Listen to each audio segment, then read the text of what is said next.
Eu tive um grande mestre, o Eliezer Cerqueira Mendes, e ele foi um grande hipnoterapeuta. Mas ele começou a carreira dele como médico. Ele era obstetra e ginecologista.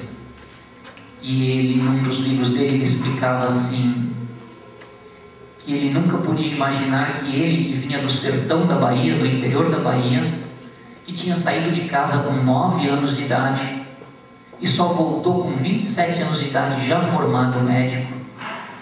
Ele nunca podia imaginar que os primeiros anos da vida dele, como aprendiz de sapateiro, onde ele aprendia a cortar a sola do sapato, porque naquela época os sapateiros faziam os sapatos, que a habilidade que ele desenvolveu, a precisão manual para cortar a sola dos sapatos, lhe seria tão útil no futuro na profissão de obstetra. Então eu falei para aquela moça: muito mais valioso do que o brinquedo quebrado é você cultivar esse interesse natural que o seu filho tem por conhecer o mundo das coisas. Mas isso foi só a primeira resposta. Então eu disse para ela: agora existe a segunda resposta, a mais importante para você, a mais importante para mim, enquanto educador. E eu dizia a ela: preste bem atenção no que você está fazendo com essa criança. Porque cada vez que você a repreende, cada vez que você a ameaça dizendo eu não vou mais dar brinquedos, e que você não tem coragem de honrar a sua palavra, e na hora H você fraqueja e compra um novo brinquedo quando ele não tem nenhum para brincar, preste muita atenção no que você está ensinando para essa criança. Porque é cada vez um brinquedo diferente, um dia diferente, talvez até mesmo um lugar diferente, num estado de humor diferente. A única coisa que permanece constante nesse padrão de relacionamento é a sua incongruência. Saiba que amanhã ou depois, quando essa criança mentir para você, tentar te manipular ou chantagear, ou agir de uma forma completamente desrespeitosa e rebelde, saiba que foi você mesma que ensinou isso para ela.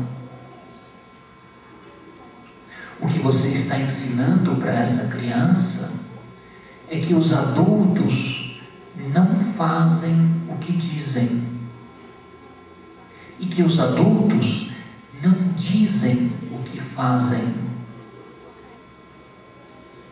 Cada vez que você diz que não vai mais dar brinquedos e não tem a coragem de honrar a sua palavra. Tinha lá cento e tantas pessoas. Nesse momento, ela estava completamente tensa e encolhida na cadeira dela. E aí eu disse o seguinte: mas essa foi só a segunda resposta. Ainda nós temos a terceira resposta. E a terceira resposta é a mais importante de todas para você enquanto mãe. Eu disse a ela: o que você deve saber sobre isso é que eu sou somente um educador e eu não tenho filhos. E todos nós sabemos que as teorias nem sempre funcionam bem na prática. Então, eu, se fosse você, não acreditaria em nada do que eu disse. E aí ela relaxou.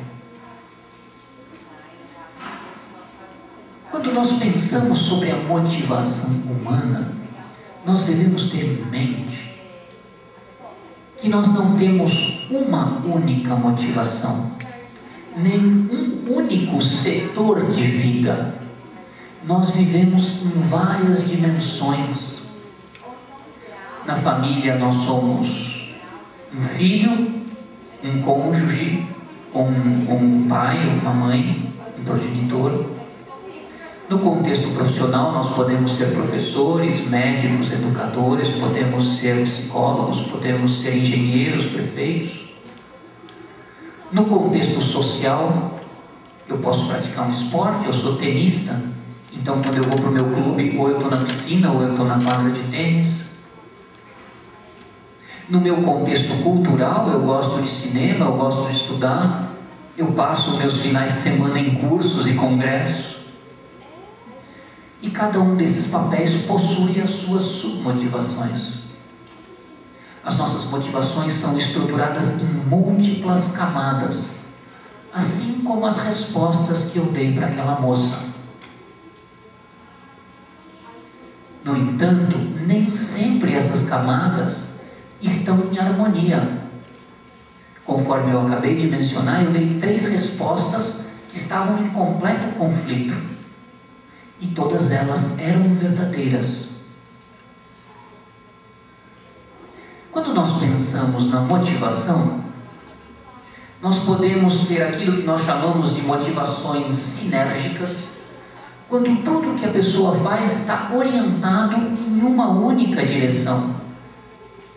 Como, por exemplo, aqui o primeiro exemplo à esquerda. A pessoa tem os setores de vida organizados e as motivações da pessoa estão coordenadas em termos de início, fim. Eu começo uma atividade depois que eu termino a outra, que é um pré-requisito. E essas pessoas que conseguem gerenciar as motivações dessa forma, elas são um foguete. Elas realizam tudo, porque está tudo convergindo para a mesma direção. Existe um segundo perfil motivacional, a ilustração da direita, onde existe uma direção predominante. No entanto, embora caminhem mais ou menos para o mesmo lado, existe uma pequena incoerência nas motivações da pessoa. Essa é uma pessoa que também se desenvolve muito na vida, um pouco mais lentamente que a primeira, porque não existe uma coerência plena nas iniciativas e no planejamento das ações. Agora, existe uma terceira categoria de pessoas que eu chamo das motivações concorrentes.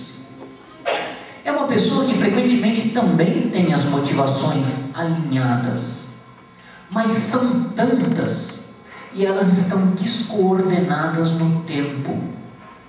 Então ele começa muitas coisas ao mesmo tempo e às vezes não consegue terminar, porque ele dá atenção para uma coisa, dá atenção para o outro, vai pulando de galho em galho e nem sempre consegue bons resultados, embora ele tenha objetivos coerentes. Essa pessoa tem ainda menos desempenho que a anterior. E a última ilustração à direita mostra o que eu chamo de motivações conflitantes. Quando os múltiplos interesses da pessoa não convergem. Então é aquela pessoa que nada, rema e não sai do lugar. Porque uma coisa que ela faz numa direção é compensada ou anulada por outra que ela faz na outra direção. E aí ela toma a iniciativa de fazer algo mais, que é neutralizado por uma outra direção. São às vezes pessoas altamente dedicadas, mas cujo desempenho, cujo resultado das suas ações é muito baixo.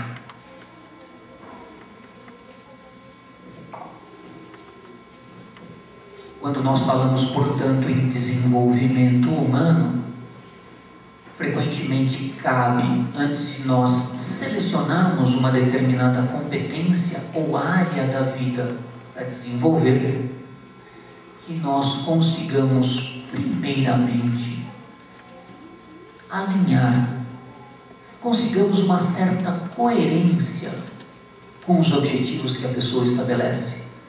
Caso contrário, nós podemos entrar no mesmo redemoinho junto com ela.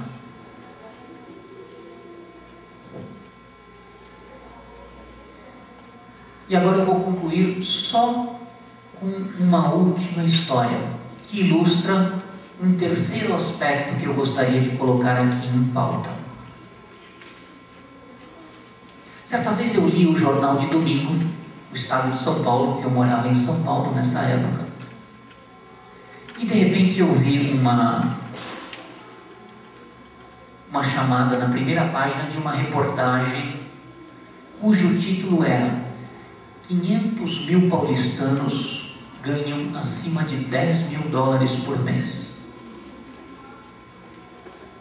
Eu fiquei completamente surpreso com aquilo. Isso era 1991, época do Plano Collor. Eu era pequeno empresário e estava com a corda no pescoço. Eu sofria com a sombra, com o fantasma da crise. Quando eu li aquela reportagem, eu não acreditei. Aliás, quando eu li aquele título, era uma reportagem de página inteira, a última página do último caderno do jornal. Eu li a reportagem inteira e eu cheguei à conclusão que se havia 500 mil paulistanos ganhando acima de $10.000, dali em diante eu teria o 500.001.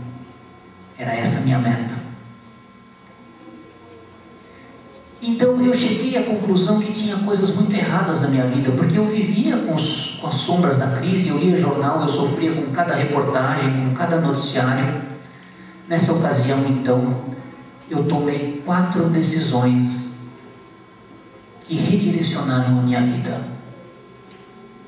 A primeira e a mais importante decisão foi uma decisão guarda-chuva, as outras foram resultantes dessa primeira, é que eu decidi que ninguém ia se responsabilizar por me fazer sentir bem.